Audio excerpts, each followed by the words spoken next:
Bismillahirrahmanirrahim. Mirë se vini në serinë tonë mbi 40 hadithet e Imam Nawaviut, ku çdo javë analizojmë nga një hadith të pejgamberit tonë Muhammed sallallahu alaihi wasallam, që shpresojmë të ketë ndikim në jetën dhe përditshmërinë tonë. Hadithi i parë. Umar ibn Khattabi radhiyallahu anhu, Allahu qoftë i kënaqur prej tij, thotë se ka dëgjuar pejgamberin Muhammed sallallahu alaihi wasallam duke thënë: në të vërtetë, veprat vlerësohen në bazë të qëllimit, niyetit, dhe çdo kujt i takon ajo që ka për qëllim.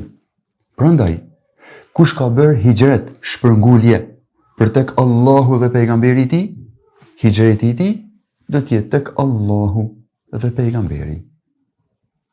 Pra, shpërblimin e hijretit të tij do ta gjejë tek Allahu dhe pejgamberi i tij. Ndërsa ai që hijretin e bën për të arritur diçka prej dynjas, ose për të martuar me ndonjë grua, hijreti i tij do të jetë për atë qëllim për cilin e ka bërë.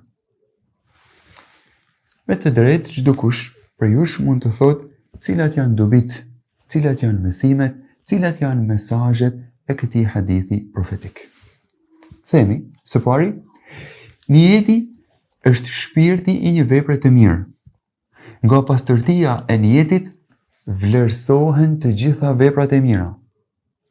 Saktësia e një vepre, plotësimi dhe shpërblimi i saj, pranimi dhe refuzimi i një vepre të mirë lidhet me niyetin. Nëse ke qëllim të mirë, shpërblehesh me të mira. Nëse ke qëllim të keq, shpërblehesh me të këqija. Niyeti qëndron mbi çdo punë dhe është baza mbi të cilën vlerësohen ata. Niyeti i besimtarit është më i mirë se puna e tij pa niyet. Një punë e mirë, sado e vogël qoftë, niyeti i pastërt e bën të madhe. Kurse mungesa e sinqeritetit e vlerëson një punë, sado e madhe të jetë ajo. Niyeti i besimtarit arrin aty ku nuk arrin dot puna e tij. Nëse njeriu ka për qëllim të bëjë një vepër të mirë, shpërblehet për të edhe po nuk arriti ta realizojë. Për shembull, fjala vjen, i varfri që shpreson të ketë pasuri për ta shpenzuar këtë pasuri në rrugë të hajrit, ka shpërblim sikurse pasaniku që e shpenzon atë pasuri realisht. Duke pasur parasysh shpeshën e niyetit, dietarët e kanë vlerësuar këtë hadith duke i gjetur aplikim në 10 kapituj të jurisprudencës islame. Bile, e kanë vlerësuar këtë hadith deri aty sa të qelin veprat shkencore me këtë hadith. Porosia e tyre ishte: kushdo që dëshiron të shkruaj një vepër, le ta filloj me këtë thënie profetike. Siç përmendet vazhdimisht, obligimet fetare realizohen ose me zemër, ose me gojë, ose me gjymtyr. Duke qenë se ky hadith përfshin veprimet e zemrës, ky hadith konsiderohet si përmbledhës i 1/3 së detyrimeve fetare. Pranueshmëria e punëve dhe e shprehjeve në fenë islame kushtëzohet me shoqërimin e tyre nga niyeti i mirë. Tek Allahu janë të pranuara vetëm ato vepra dhe fjalë të cilat janë realizuar për hir të tij, për të fiktuar kënaqësinë e tij.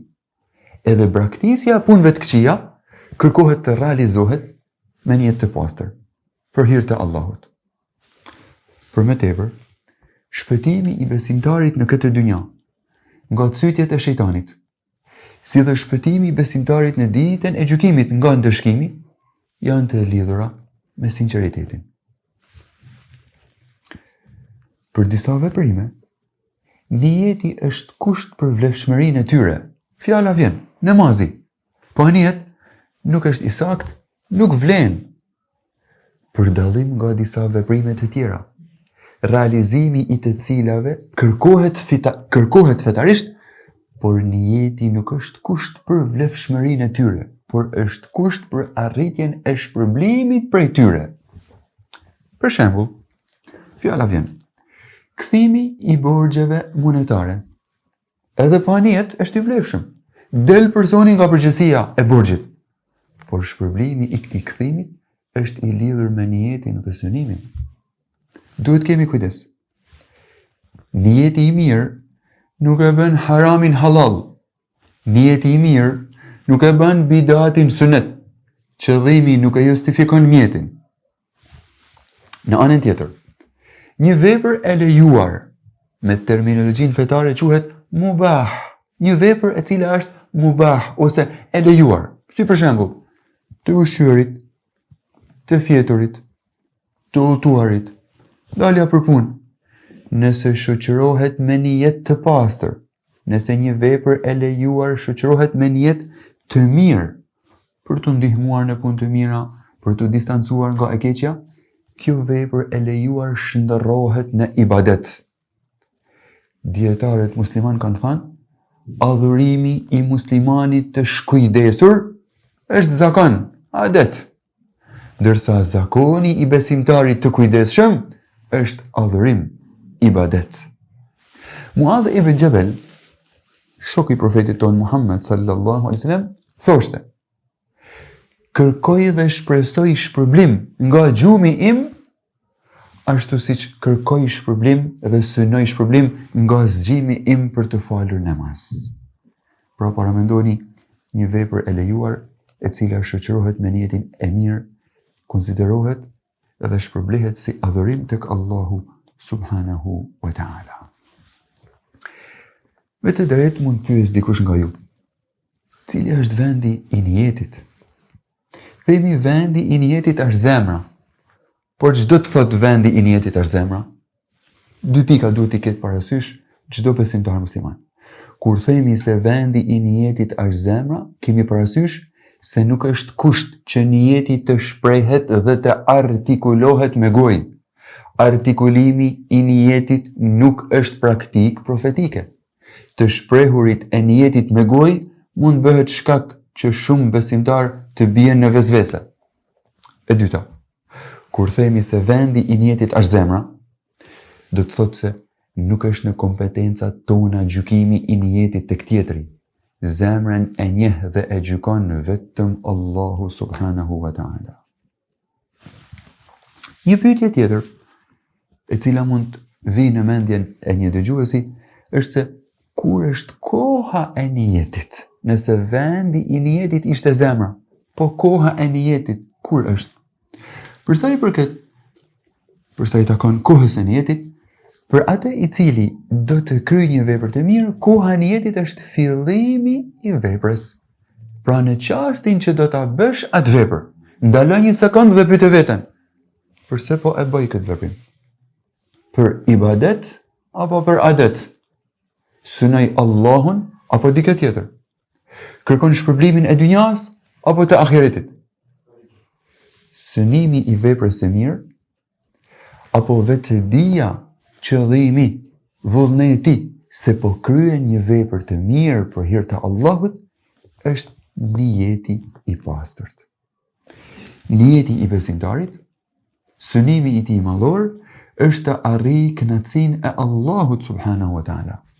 Ndërsa niyeti i munafikut, i hipokritit, qëllimi i tij final është të arriturit e kënaqësisë së njerëzve, syrefatësia dhe vetpëlqimi. Zbukurimi i veprës së mirë për hatër të njerëzve është syrefatësi.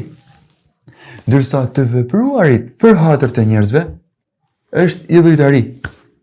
Të shpëtosh nga këta dy gjendje është sinqeritet. Larg syrefatësisë, larg idhujtarisë është sinqeriteti. Duhet kemi kujdes, sinqeriteti në niyetin e veprimit është më i vështirë se sa vetë veprimi. Shumë herë, nga mungesa e sinqeritetit, disa njerëz e përdorin këtë fe për interesa vetjake. Këta njerëz e veshin petkun e islamit për të mashtruar të tjerët. por kjo fe nuk ka ardhur për ta shfrytzuar dhe për ta përdorur atë, por që ti shërbesh asaj, që ti shërbesh Allahut, ti shërbesh të mirës, ti shërbesh njerëzimit. Me të drejtë mund të pyesim dikush, cili është roli i niyetit? Pika e parë, niyeti dallon dhe diferencon ibadetin nga adeti. Niyeti dallon adhurimin nga zakoni. Për shembull, distancimi nga ushqimi. Distancimi nga ushqimi mund të bëhet për arsye të ndryshme. Për arsye shëndetësore, për arsye diete, por edhe për arsye agjerimi. Veprimi është i njëjtë, por niyeti dallon. Një shembull tjetër. Larja e trupit mund të kryhet për motive të shumta. Freskim nga i nxehti, pastrim nga djersitja, por edhe për respekt të ditës së xuma ose për shkak të namazit të xumas.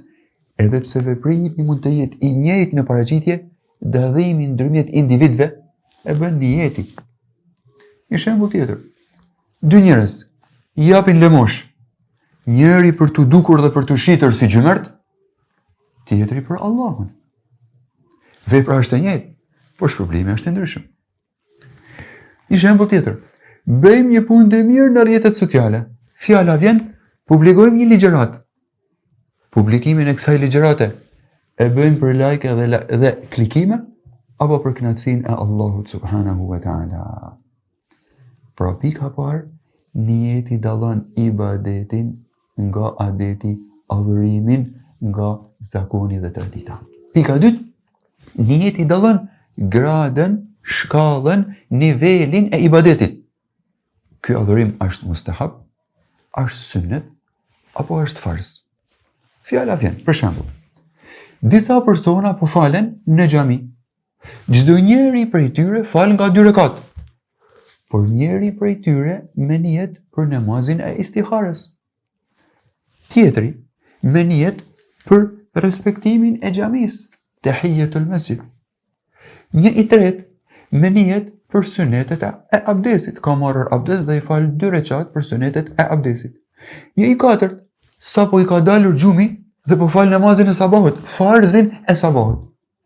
Një tjetër, fal 2 rekat për namazin e duhas e kështu me radhë. Këto besimtar kanë realizuar një veprim të njëjtë në paraqitje, gjithsecili prej tyre ka falur nga 2 rekat. Por dallimin mes gradës dhe shkallës së ibadetit të tyre e realizon niyeti. Nocioni i niyetit është gjithëpërfshirës. Tiparet e tij vlen për çdo vepër. Por pejgamberi alayhis salatu wassalam në këtë hadith ka përmendur vetëm shembullin e hijretit. Motivi për hijret është i ndryshëm. Si rrjedhoi, edhe vlera e hijretit ndryshon në bazë të motivit, në bazë të qëllimit, në bazë të synimit, në bazë të niyetit. Ne mund të paralelizojmë, ne mund të krahasojmë me hijretin shumë vepra të tjera. Me të drejtë mund të pyes dikush, po çdo të thotë fjala hijret? Cilat janë kuptimet e fjalës hijret? Fjala hijret ka 2 kuptime. Kuptimi i parë, me këtë kuptim është përmendur në hadithin tonë. Kuptimi i parë, fjala hijret do të thotë largim, shpërngulje nga një vend ku nuk na lejohet praktikimi i fesë në një vend tjetër ku kemi liri praktikimi. Muslimanët e parë në kohën e profetit Muhammed sallallahu alaihi wasallam bën hijret kur u larguan nga Mekka për në Abisini. Po ashtu kur emigruan nga Mekka për në Medinë. Pra, ruajtja e besimit është më parësore se ruajtja e vendlindjes. Dheu ku ke lindur nuk të bën të shenjtë, por veprat e mira janë ata që të lartësojnë dhe të shenjtërojnë. Adheu i muslimanit është kudo ku aplikohen normat e islamit. Adheu i muslimanit mund të jetë çdo vendqëndrim strategjik në shërbim të virtyteve islame. Kuptimi i dytë i fjalës hijret. Hijret do të thotë gjithashtu largim nga çdo gjë që e ka ndaluar Allahu prej fjalëve dhe veprimeve të këqija. Madje, në disa porosi profetike, është përcaktuar se hijreti më i mirë është largimi nga haramet. Përmes këtij hadithi, Ne mësojmë metodologjinë e bukur profetike në përcjelljen e informacionit, duke i detajuar dhe dalluar veprat me niyet dhe ato pa niyet, hijretin e kërkuar dhe hijretin e lejuar, qëllimet fisnike dhe ato të rëndomta. Ne lutim Allahun subhanahu wa taala që të na bëjë për atyre besimtarëve të cilët e lexojnë këtë hadith dhe reflektojnë në kuptimet dhe mesazhet që përcjell ky hadith profetik. Duke shpresuar të takohemi javën që vjen me hadithin e dytë nga kjo përmbledhje e haditheve, po e lë në amanetin e Allahut fen tuaj, shëndetin tuaj, sigurinë tuaj dhe përfundimin e veprave tuaja. Ju përshëndes me përshëndetjen e banorëve të xhennetit.